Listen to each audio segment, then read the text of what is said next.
Комитетот за светско наследство на УНЕСКО одлучи Охридскиот регион да не биде впишан на листата на светско наследство во опасност, со што му е задржан статусот на светско културно и природно наследство под заштита на организацијата.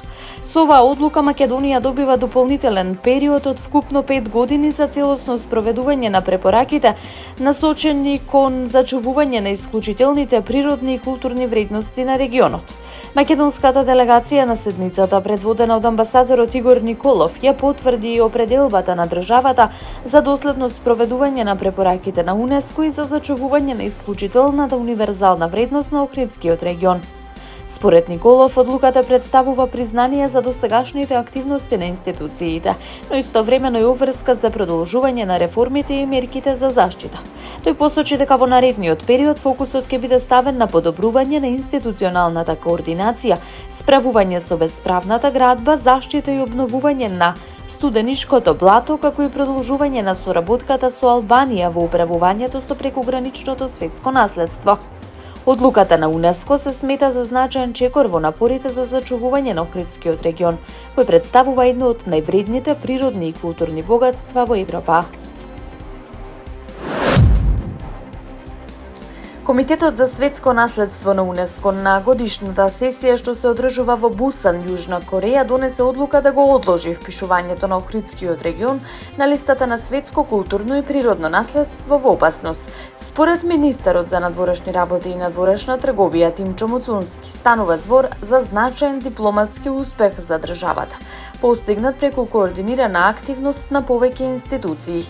Муцунски изјави дека во првичниот предлог на одлуката било предвидено Охридскиот регион веднаш да биде ставен на листата на светско наследство во опасност, но по усвојувањето на амандман таа одредба била повлечена. Тој нагласи дека тоа е резултат на интензивни дипломатски разговори и соработка со земјите членки на комитетот, при што биле презентирани и активности што државата ги превзема за заштита на регионот. Во процесот биле вклучени Министерството за култура и туризам, Министерството за транспорт, Министерството за животна средина и просторно планирање, општините Охрид и Струга, како и Македонската амбасада во Париз, која имала значајна улога во комуникацијата со УНЕСКО и земјите членки на комитетот. Министерот истакна дека зачувувањето на Охридскиот регион останува национален приоритет и дека добиениот дополнителен период ќе биде искористен за исполнување на препораките и реализација на стратегискиот план за рехабилитација до 2030 година. Во наредниот период Македонија и Албанија треба да изготват временска рамка за спроведување на мерките. Најдоцна до 1 февруари 2027 година до УНЕСКО да достават извештај за постигнатиот напредок. Во јавните здравствени установи во Гостивар во текот на вчерашниот ден биле евидентирани вкупно 197 ново прегледани пациенти, односно лица кои за прв пат побарале лекарска помош. Од Министерството за здравство информираат дека бројот на нови прегледи е намален во споредба со претходниот ден, што укажува на стабилизирање на состојбата. Во општата болница доктор Ферит Мурат во Гостивар биле извршени вкупно 117 нови прегледи. Од нив 82 пациенти биле прегледани на инфективното одделение, при што не биле регистрирани нови хоспитализации. Тројца пациенти биле отпуштени од болничко лекување. На педиатриското одделение биле реализирани 40 прегледи, додека во ургентниот центар биле евидентирани 7 нови пациенти.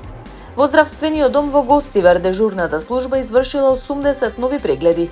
Итната медицинска помош интервенирала по 13 повици од граѓани. Од Министерството за здравство и понатаму ја следат состојбата и апелираат граѓаните навремено да побараат медицинска помош доколку имаат потреба. Дирекцијата за заштита и спасување продолжува со активностите за надминување на состојбата со водоснабдувањето во Гостивар. Директорот Стојан Чангелов информираше дека во изминатите 2 дена во градот биле доставени вкупно 200.000 литри пакувана вода за пиење, како донација од Министерството за локална самоуправа и од општина Неготино. Покрај дистрибуцијата на вода за пиење, институциите работат и на обезбедување доволни количини техничка вода. Ангелов истакна дека досега до граѓаните се испорачани повеќе од 100 тони техничка вода. Доколку има потреба ќе бидат обезбедени и дополнителни количини флаширана вода за сите жители. За справување со кризата моментално се ангажирани 13 цистерни, 1 камион со резервоар за вода. Во моментов на пресконференција 8 цистерни веќе биле распоредени во Гостивар. додека уште 5 биле на пат кон градот. Цистерни со техничка вода веќе се поставени во општата болница, здравствениот дом, детската градинка и во објектот на ОБР Гостивар. Во текот на денов се очекува пристигнување на дополнителна помош од повеќе општини и од армијата. Најавени се цистерни од Неготино, Кавадарци, Дебар, Тетово, Струга, Охрид, Скопје и Кичево, со различен капацитет, како и 2 армиски цистерни со што значително ќе се зголемат капацитетите за снабдување со вода додека трае кризата. Центарот за управување со кризи информираше дека водата за пиење во повеќе реони во Крушево е микробиолошки неисправна. Информацијата е добиена од регионалниот центар за управување со кризи Битола врз основа на известување од Центарот за јавно здравје Прилеп по извршените анализи на примероци земени на 20 јули. Според резултатите, микробиолошка неисправност е утврдена кај водата од чешмите во реоните Света Петка, крај патната бензинска, Трешово, Топче, Старата црква и под хотелот Монтана.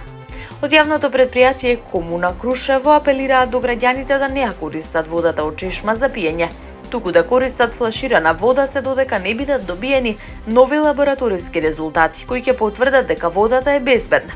За подготовка на храна и за одржување на хигиената надлежните препорачуваат водата од водоводната мрежа претходно да се преврива најмалку 10 минути. Од институциите најавуваат дека состојбата ќе продолжи внимателно да се следи. Јавноста навремено ќе биде информирана за следните резултати од анализите. Шпанската влада прогласи национална вонредна состојба поради големите шумски пожари што зафатија повеќе делови од земјата. Околу 10.000 жители беа евакуирани од населените места во централниот дел на државата. Со оваа одлука Министерството за внатрешни работи ја презеде координацијата на сите активности за гаснење на пожарите, кои дополнително се разборуваат поради силниот топлотен бран. Според регионалните власти во Мадрид, пожарите доцна синоќа излегле од контрола пошто била спроведена итна евакуација на населението. Меѓу најголемите активни жаришта е пожарот во покраината Гвадалахара, северно од Мадрид, каде што досега изгореле околу 320 квадратни километри површина.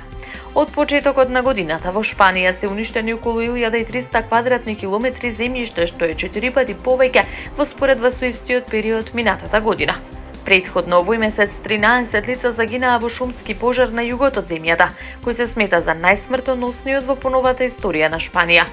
Шпанскиот премиер Педро Санчес повика на политичко единство во справување со климатските промени, оценувајќи дека тие се една од главните причини за зачестените екстремни временски појави. Во југоисточна Шпанија денеска се очекуваат температури над 39 степен, локално и до 44 степен Целзиусов.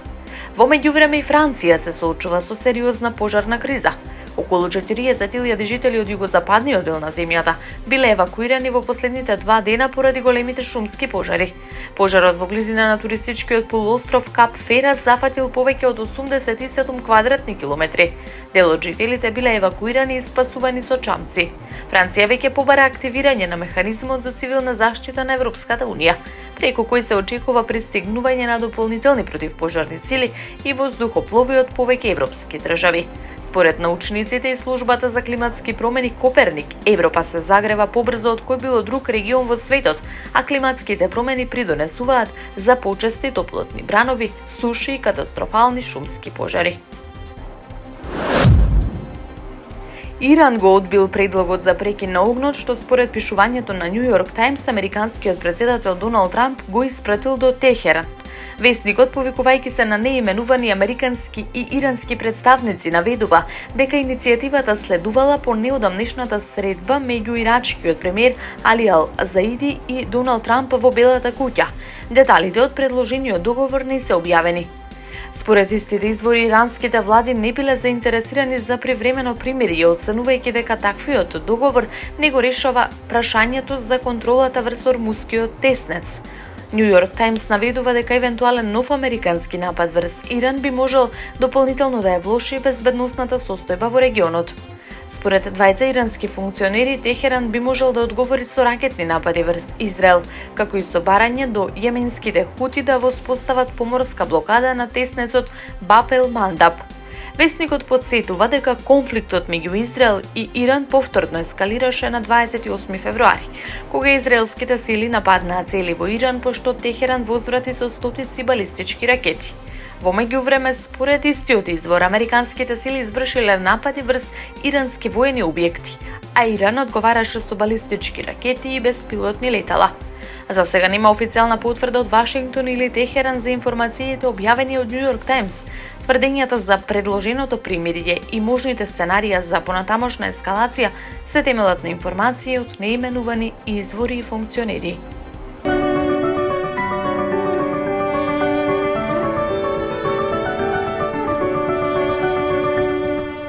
Времето денеска ќе биде променливо, облачно и посвежо со повремени врнежи од дожд, информираат од управата за хидрометеоролошки работи. На уделни места се очекуваат пообилни врнежи кои ќе надминат 15 литри на метар квадратен. Локално ќе има услови за нестабилно време, проследено со пороен дожд, грмежи и засилен ветер. Ќе дува слаб до умерен северен ветер кој долж поврдарието повремено ќе засилува и ќе достигнува брзина поголема од 50 км на час. Максималната дневна температура ќе се движи во интервал од 20 до 27 степени Целзиусови. Во главниот град се очекува слична временска состојба. Променливо, облачно и посвежо време со повремени врнежи од дожд. Во делови од Скопската котлина се можни краткотрени нестабилности со пороен дожд, грмежи и засилен ветер. Максималната температура во Скопје ќе достигне до 26 степени Целзиусови. Од УХМР препорачуваат граѓаните да бидат внимателни при појавата на локални невремиња, особено во подрачјата каде се очекуваат поинтензивни врнежи и засилен ветер.